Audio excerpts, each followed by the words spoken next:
Look at my fridge, it's empty. It's hard times for this family in eastern Ukraine. Tatiana has lost her job at the mini market, and Konstantin's salary at the coal mine has been reduced by more than double. Desperate, the couple is trying to find ways to survive.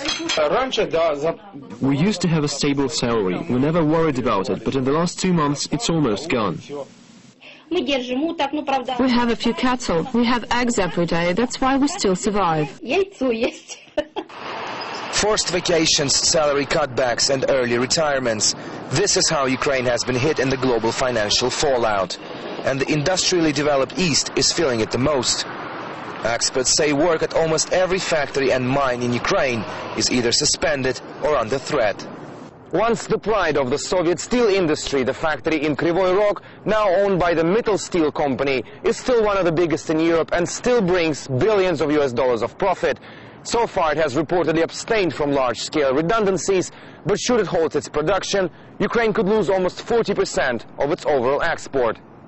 Experts believe that it's thanks to the foreign investment that the giant has survived Europe's highest two-digit inflation rate, which Ukraine has been seeing for the last 2 years.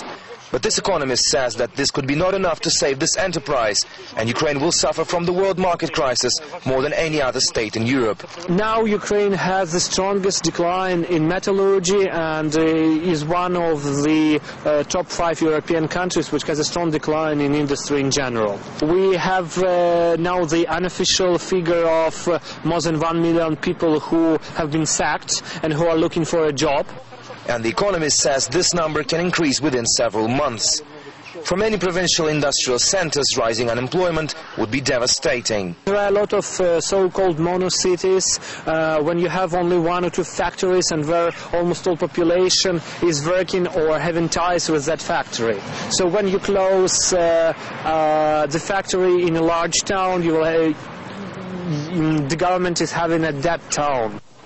Marina from the city of Kryvyi Rog says despite a cut in her steelworker husband's salary, they will survive.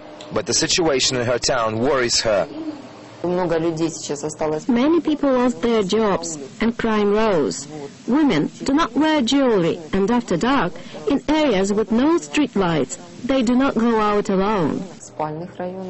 Unions plan mass nationwide protests against salary cuts and redundancies, planning to gather up to 20,000 in the streets of Kiev alone. And the opposition, the Party of Regions, says if the government does not stabilize the situation in 3 months, it will bring even more, and that could be hundreds of thousands. Alexei Rashevsky, RT, Ukraine.